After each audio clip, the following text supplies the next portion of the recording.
Are you ready? Let's talk digital. Bonjour à tous et bienvenue sur le podcast Digital Feeling. Je suis Elodie Chenol et j'accompagne les CEO à travailler leur personal branding et celui de leur marque grâce au digital. J'ai pour ambition, à travers ce podcast, de répondre à toutes vos problématiques concernant le marketing digital. Pour cela, si vous avez une question, rien de plus simple, vous m'envoyez un message sur LinkedIn en privé et j'y réponds lors d'un épisode. Les questions peuvent tourner autour du personal branding, du B2B, de la plateforme LinkedIn, mais aussi des autres réseaux sociaux, de toutes les problématiques que vous pourriez avoir concernant votre stratégie d'entrepreneur et comment améliorer votre visibilité et surtout générer plus de ventes. Si je n'ai pas la réponse à votre question, j'irai chercher pour vous les experts du domaine pour vous produire un épisode qui répondra à cette fameuse question. Bonne écoute! Bonjour à tous et bienvenue dans ce nouvel épisode de Digital Feeling. Et parlons digital, on va même parler digital encore un cran plus loin puisqu'on va parler intelligence artificielle. Et pour l'épisode de ce jour, j'ai la joie de répondre à Christian qui me posait la question, mais comment utilise-t-on l'IA pour générer plus de ventes ? Alors, il est vrai que l'IA, ça rentre dans la partie digitale puisque ce sont des outils qui sont présents via les ordinateurs, via le digital. Certains sont même connectés à Internet. Et c'est une évolution des outils qui existent, qui est réelle et qui permet d'avancer dans le domaine du digital et qui va vous permettre surtout d'automatiser pas mal de tâches et de vous libérer du temps pour pouvoir garder du temps précieux pour vous, pour ce qui est important pour vous. Alors là, je me suis axée sur les commerciaux, puisque c'est la question qui m'a été posée, mais vous pouvez retranscrire cet épisode avec l'utilisation de l'IA pour plusieurs autres métiers. Je ferai peut-être des épisodes d'ailleurs une petite série sur l'intelligence artificielle et qu'est-ce qu'on peut faire en fonction de chaque métier. Mais on peut de toute façon gagner du temps et automatiser des tâches grâce à l'intelligence artificielle, grâce à des outils. On connaît tous ChatGPT, on en a entendu parler.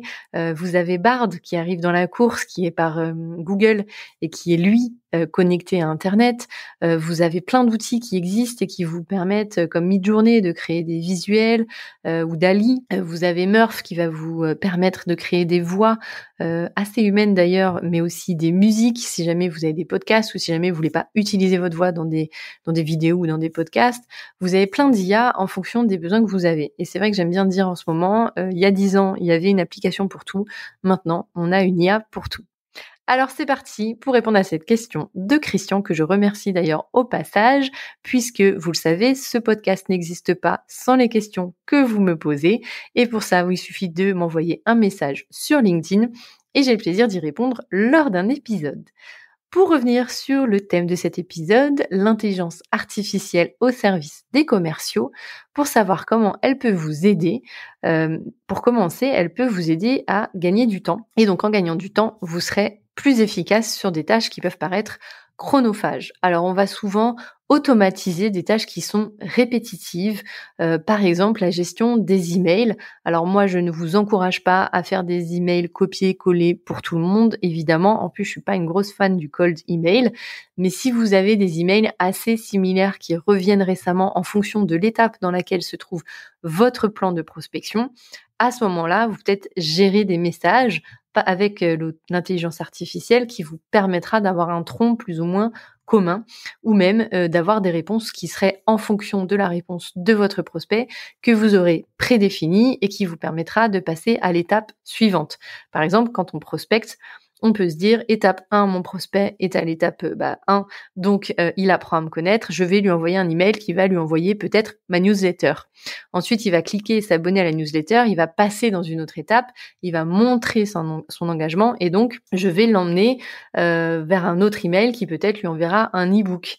Et puis au fur et à mesure de la relation que vous allez créer avec ce prospect, ces emails-là, ils sont générés automatiquement. Ils sont générés grâce à l'intelligence artificielle, mais vous avez des outils de CRM qui le font aussi très bien.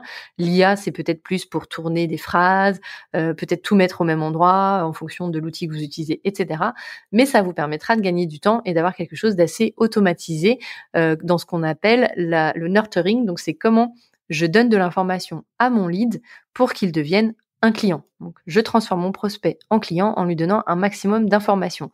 Et j'ai réalisé mon tunnel de vente grâce à l'IA et un outil de CRM. Ensuite, vous pouvez aussi utiliser l'IA pour la planification des rendez-vous ou encore la création de rapports. Vous avez eu un appel, peut-être que vous avez une IA qui enregistre. Alors vous avez des IA qui font du speech to text, pardon. Donc ça vous permet d'enregistrer peut-être ce call en fond que vous avez avec votre prospect, et vous avez un rapport qui va se créer automatiquement, qui va vous donner les points importants de ce call et qui va le mettre ensuite dans votre outil de CRM pour pouvoir gérer au mieux la relation. Donc là, on était parti sur la partie prospection et des tâches répétitives. Vous pouvez utiliser l'intelligence artificielle aussi pour mieux comprendre vos clients. Et oui, ça peut être un outil intéressant pour collecter de la donnée, puisque c'est quand même son cœur de métier, j'ai envie de dire, à l'intelligence artificielle. C'est une énorme machine de collecte de données qui va vous permettre de les collecter, de les analyser, et puis de vous donner ce qui vous intéresse par rapport à votre client. Évidemment, vous êtes le seul à connaître vos clients.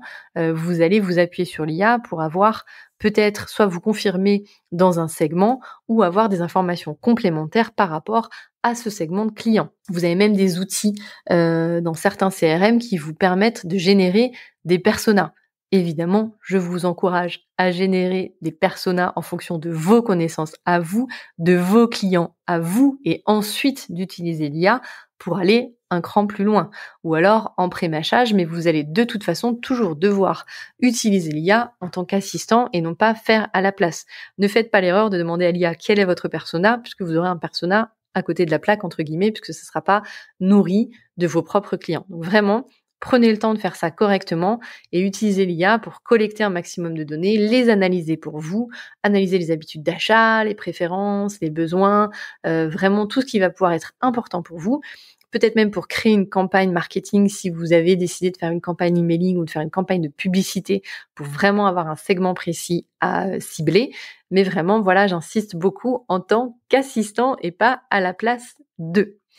Enfin, avec toutes les données que vous aurez collectées grâce à l'IA, eh bien, vous allez pouvoir, comme dirait ChatGPT ou bien Bard, prendre des décisions éclairées. Ça veut dire, par exemple, utiliser la notion de prédiction des ventes. Vous mettez tous vos rapports de vente des années passées, et puis vous allez pouvoir demander à l'intelligence artificielle de vous prédire les ventes à venir. Bien sûr, tout ça, c'est statistique, mais c'est comme on le ferait même à la mano, j'ai envie de dire, donc autant gagner du temps là-dessus. Et ça va vous permettre peut-être aussi d'identifier des prospects qui sont plus qualifiés en fonction des ventes que vous avez réalisées. C'est vrai qu'en tant qu'entrepreneur, souvent, on ne prend pas le temps. En tout cas, moi, je le prends pas. J'ai des progrès à faire là-dessus. De regarder quels sont mes clients, quelles sont mes typologies de clients, et en fonction des typologies de clients, quels sont les produits achetés et qu'est-ce que je peux vendre plus à qui. Et avec une IA qui vous aide à faire ces tableaux Excel ou si vous avez un outil CRM qui vous aide à justement identifier vos prospects les plus qualifiés, ceux qui achètent le plus telle prestation, etc. Eh bien, ça vous permet ensuite d'avoir un plan marketing qui est beaucoup plus costaud, beaucoup plus solide, et même un plan de prospection ou même encore mieux de fidélisation qui va vous permettre d'être vraiment hyper solide et d'avoir les bons arguments pour les bonnes cibles. D'autres petits exemples que je voulais vous donner par rapport à l'IA et ce qu'elle peut faire pour vous faire gagner du temps. Souvent pour les services clients, c'est de plus en plus présent, on le vit tous au quotidien, mais voilà, l'utilisation des chatbots, c'est vrai que de préqualifier les demandes avant de faire appel à une personne réelle dans le service client, ça peut vous faire gagner du temps. Souvent, il y a des FAQ qui existent, mais il y a personne qui les lit. Au moins, le chatbot, c'est une énorme machine à FAQ, et ça va, donc FAQ pour foire à question, et ça vous permet dans ce chatbot d'avoir un maximum d'informations à donner au client avant d'aller plus loin dans la relation si celle-ci est vraiment spécifique. Ça peut même vous permettre, ces chatbots, de générer des leads en fonction de comment vous la paramétrez. Vous pouvez lui demander de poser des questions et de préqualifier les leads.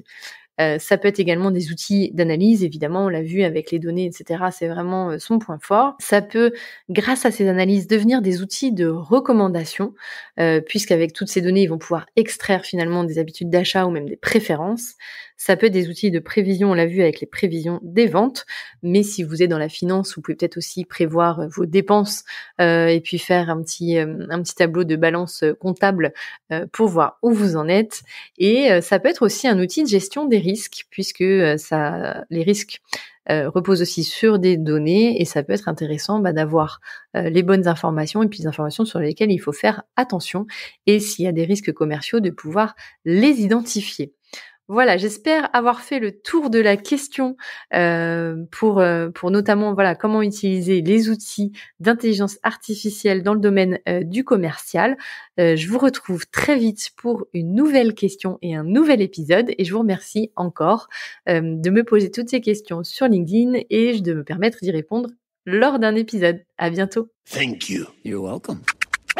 Let's talk digital. J'espère que ce podcast vous a plu. Si vous avez aimé cet épisode, n'hésitez pas à soutenir le podcast en laissant une note et un avis sur Apple Podcast ou sur vos plateformes d'écoute. Ça me permettra de remonter et de pouvoir partager à d'autres entrepreneurs les réponses que vous vous posez. Merci à tous, à bientôt.